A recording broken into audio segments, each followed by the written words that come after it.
राष्ट्रवादी काँग्रेस शरद पवार पक्षाचे आमदार तथा दिवंगत नेते अजित पवार यांचे पुतणे रोहित पवार यांनी विमान अपघातावरून अनेक प्रश्न उपस्थित केले आहेत। गुरुवारी माध्यमांशी बोलताना त्यांनी प्रफुल्ल पटेल, सुनील तटकरे आणि नरेश अरोरा यांची नावं घेत गंभीर प्रश्न उपस्थित केले।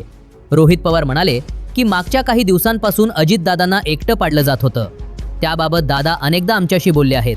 अपघाताच्या एक दिवस आधी फाईलवर सही झाली पाहिजे अशी इच्छा प्रफुल्ल पटेल यांनी व्यक्त केली होती। त्याच्यामुळेच दादांना उशीर झाला आणि विमानानं जावं लागलं। 7:13 विमानाचं बुकिंग झालं। नरेश अरोरांबद्दल बोलताना रोहित पवार म्हणाले, नरेश अरोरांच्या कंपनीचा शेकडो कोटींचा कॉन्ट्रॅक्ट दादा रद्द करणार होते।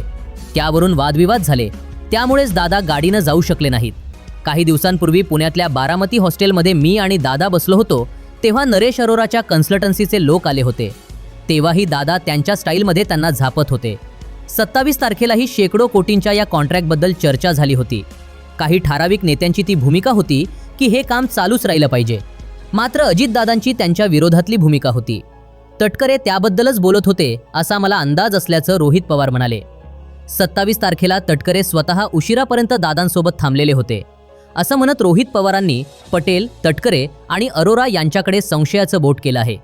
यावर तुम्हाला काय वाटतं ते कमेंट करून नक्की सांगा।